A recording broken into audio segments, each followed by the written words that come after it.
You get nothing. Amanda's voice echoed through my living room as she waved the wedding invitation in my face. James is marrying Olivia next month, and guess what? No divorce, no property division. You're just getting kicked to the curb. She was practically bouncing with glee as she delivered the news that my husband of 8 years planned to marry his mistress without divorcing me first. I took a slow sip of my coffee, letting the familiar warmth steady my hands. Thanks for telling me, I replied calmly, watching confusion flicker across my sister-in-law's face. She clearly expected tears, maybe some screaming or begging. Instead, she got a smile that seemed to unnerve her more than any outburst would have.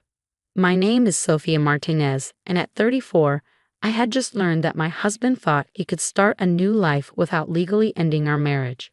What Amanda didn't know, what none of them knew, was that I'd been preparing for this moment for the past 6 months. That's it. Amanda pressed, clearly disappointed by my lack of reaction. Did you hear what I said? James is marrying Olivia. The ceremony's already planned. Their new house is being renovated. You're nothing to him now? I set my coffee cup down carefully. I heard you perfectly. Is there anything else? Amanda's triumphant smile faltered. This wasn't going according to her script. She'd always been like this, taking pleasure in delivering bad news, especially to me. From the moment I married her precious brother, I was never good enough for their family.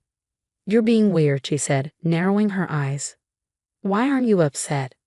James is replacing you with someone younger, prettier, from a better family. You should be crying. I thought about the last 6 months, about the quiet preparations I'd made after finding lipstick on James's collar.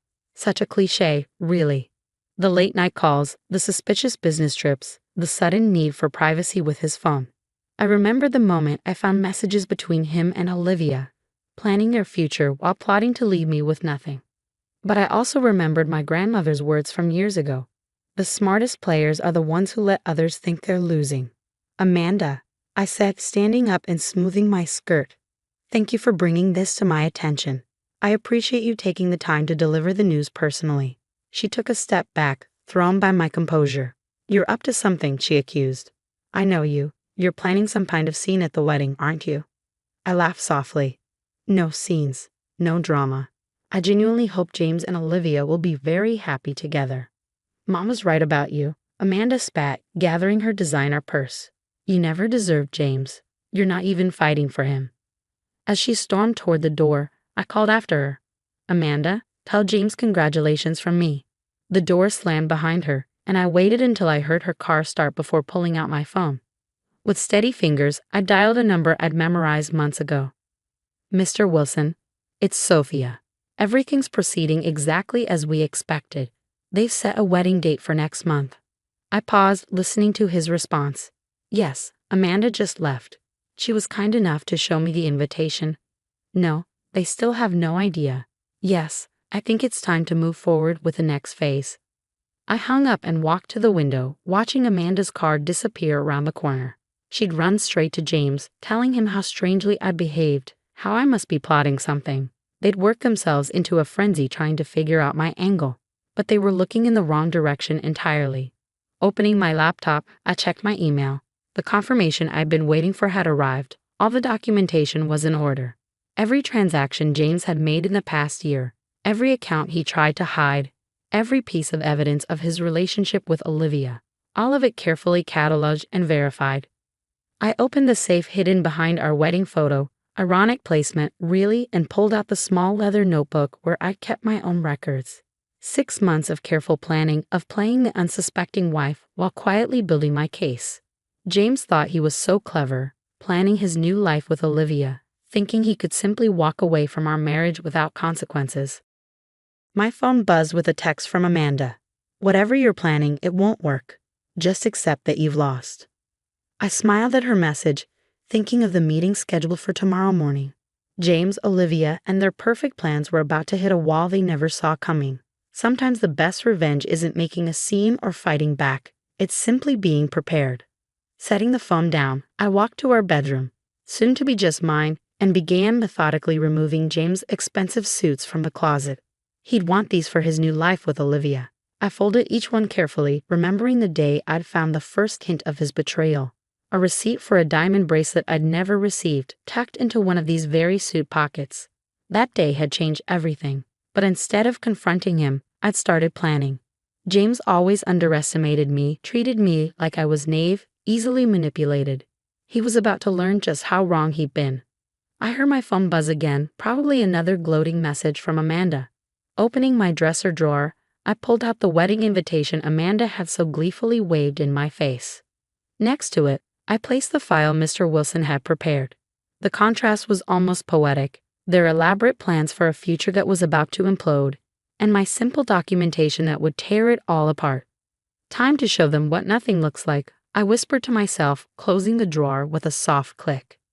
The next morning, I dressed carefully in my favorite charcoal gray suit, a gift from James during happier times. By 9 a.m., I was seated in Mr. Wilson's office, reviewing the final details of our plan. They should be arriving any minute, he said, arranging the documents on his polished mahogany desk. James believes this is a standard meeting about his new property purchase with Olivia. Right on cue, we heard voices in the hallway. James entered first, his confident stride faltering slightly when he saw me. Olivia followed, then Amanda, who must have invited herself along to witness what she thought would be my humiliation. "What is she doing here?" Amanda demanded, while James's face darkened with anger. "Sophia," he said coldly, "this is a private meeting. You need to leave." Mr. Wilson stood, his expression professional but firm. "Actually, Mrs. Martinez is exactly where she needs to be. Please, everyone take a seat." "Mrs. Martinez?" Olivia questioned, her perfectly manicured hand gripping James's arm. "I thought you said the marriage was never legally registered." I watched James's face pale slightly. That had been his story to Olivia, that our marriage wasn't legal, that he was free to marry her without complications. Amanda shifted uncomfortably in her chair, suddenly less certain of her brother's carefully constructed narrative. "About that," Mr. Wilson began, opening a thick file. "I have here the legal marriage certificate for James and Sophia Martinez, dated 8 years ago. Properly filed, completely legitimate." "This is ridiculous," James interrupted, standing up. "We're here about the house purchase. I don't have time for whatever game Sophia is playing." "Ah yes, the house purchase," Mr. Wilson continued calmly. "The luxury property you're attempting to buy with funds from your joint accounts with Mrs. Martinez. That's actually why we're all here today." I watched as understanding slowly dawned on their faces. James sank back into his chair, while Olivia's grip on his arm loosened.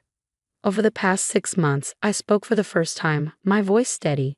James has been systematically moving money from our joint accounts into a private account. Money we earned together, money meant for our future. You had no right to track my finances," James snapped, but Mr. Wilson held up a hand. As his legal wife, she had every right. Moreover, Mrs. Martinez has documented evidence of financial misconduct, including attempts to hide marital assets and make unauthorized transfers. Amanda's smugness had completely evaporated. "James," she whispered, "what did you do?" Mr. Wilson laid out document after document, bank statements, property records, evidence of James's attempts to hide our marital assets. Each piece of paper stripped away another layer of his carefully constructed deception. "The house you're planning to buy," I said quietly, "you're using our joint savings for the down payment, money we saved together over 8 years of marriage. Did you tell Olivia that?" Olivia stood up abruptly, her face flushed. "You said it was your money," she accused James. "You said there wouldn't be any complications." "The complications," Mr. Wilson interjected, "are quite significant. Attempting to purchase property with marital assets while planning to deceive your legal spouse is fraud, Mr. Martinez." James' confidence had completely crumbled. "This isn't what it looks like," he tried, but even Amanda was shaking her head. "Mrs. Martinez isn't interested in pressing charges," Mr. Wilson continued. "What she wants is a fair and legal division of assets, starting with the immediate freezing of all joint accounts and a proper divorce settlement." I pulled out a document of my own, a comprehensive list of our marital assets and a proposed division that my lawyer had prepared. "I'm not trying to ruin anyone's happiness," I said, looking directly at James. "I just want what's fair." The room fell silent as James stared at the papers in front of him. His perfect plan was unraveling, and for once he had no smooth answers, no easy escape. If you refuse to cooperate, Mr. Wilson added, Mrs. Martinez is prepared to take this matter to court, where all of this would become public record. I watched as Olivia gathered her designer handbag, her engagement ring catching the morning light. We'll discuss this later, she said to James, her voice icy. I need to make some calls. As she left, Amanda stood up too, looking at her brother like she was seeing him clearly for the first time. Mom's going to have a fit when she hears about this, she muttered, following Olivia out. James and I were left alone with Mr. Wilson. The silence stretched between us, heavy with 8 years of shared history and 6 months of betrayal. Why didn't he just talk to me? He finally asked, his voice hoarse. Why all this secret planning? I stood up, smoothing my suit jacket. Would you have listened? Or would you have just found a way to hide everything better? He had no answer for that. As I walked to the door, I turned back one last time. I loved you, James. I deserved better than being discarded without a second thought. Leaving the office, I felt lighter than I had in months. The carefully constructed plan had worked perfectly, but more importantly, I finally stood up for myself. Amanda's words echoed in my mind. You get nothing. She had been wrong about so many things, but mostly about what nothing really meant. The weeks following the meeting brought changes I hadn't expected. Olivia disappeared from the picture entirely, apparently deciding that a man who would lie about his marriage wasn't worth the drama. Amanda, surprisingly, was the first family member to reach out. I owe you an apology, she said over coffee at a small cafe downtown. I was horrible to you, and I was wrong. I stirred my latte, watching the foam swirl. Why the change of heart? After the meeting, I did some digging, she admitted. Found out about all the lies James had told everyone, not just Olivia. He even lied to Mom about where the wedding money was coming from. She paused, looking genuinely remorseful. I was so busy being his loyal sister that I never stopped to question anything. The divorce proceedings moved forward smoothly after that. James, stripped of his bravado and schemes, agreed to a fair settlement. The joint accounts were divided equitably, and I kept our house, the one I'd helped pay for with years of hard work. One evening, as I was sorting through old photos, deciding what to keep and what to let go, my phone buzzed with a text from James's mother. Can we talk? She asked. There's something you should know. We met in her garden, the same place where James and I had taken our engagement photos years ago. She looked older and more tired than I remembered. James's father was the same way, she said quietly, pruning her roses. Always chasing something new, thinking he could outsmart everyone. I stayed, made excuses for him. You're stronger than I was. She reached into her pocket and pulled out a small key. This opens a safety deposit box at First National. I've been saving something for years, just in case any of my children needed it. She pressed the key into my hand. Use it wisely. Inside the box, I found documentation of James's father's similar schemes. Hidden accounts, attempted property transfers, patterns that James had unknowingly repeated. I didn't need it anymore, but the gesture meant something.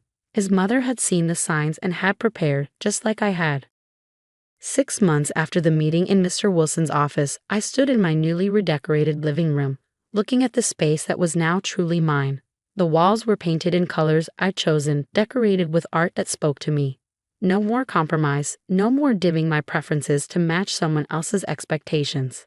Amanda visited regularly now, our relationship transformed into something I never expected, genuine friendship. She helped me redesign the garden, turning it into a peaceful retreat. You know what's funny? She said one day as we planted new flowers. James is the one who ended up with nothing. No wife, no girlfriend, no house. All because he thought he could have everything without consequences. I thought about that as I worked in my garden, about how nothing and everything could look so different depending on where you stood. I had lost a marriage but gained self-respect. Lost a husband but found my strength. The final divorce papers arrived on a sunny Tuesday morning. As I signed them, I remembered Amanda's gleeful declaration that I would get nothing. She had been right, in a way. I got nothing of what they thought mattered. No drama, no revenge, no public scenes. Instead, I got everything that truly counted, my dignity, my independence, and the satisfaction of knowing I had handled things on my own terms. That evening, I hosted a small dinner party, my first as a single woman. Amanda was there, along with James's mother and a few close friends who had supported me throughout everything. We raised our glasses in a toast, not to endings or beginnings, but to truth and resilience. To getting nothing, Amanda said with a wink, and gaining everything. As laughter filled my home, I thought about the woman I was 6 months ago. Listening to Amanda's cruel announcement, she had no idea that her attempt to break me would only reveal how unbreakable I had become. Looking around at the warm faces of people who had seen my true worth, I realized that sometimes getting nothing was the best thing that could happen to you. It cleared the space for something better, something real. The garden lights twinkled through the windows as night fell, and I smiled, knowing that this was just the beginning of my story. Not as someone's wife, someone's sister-in-law, or someone's disappointment, but as myself, complete and whole, ready for whatever came next. And that was worth everything.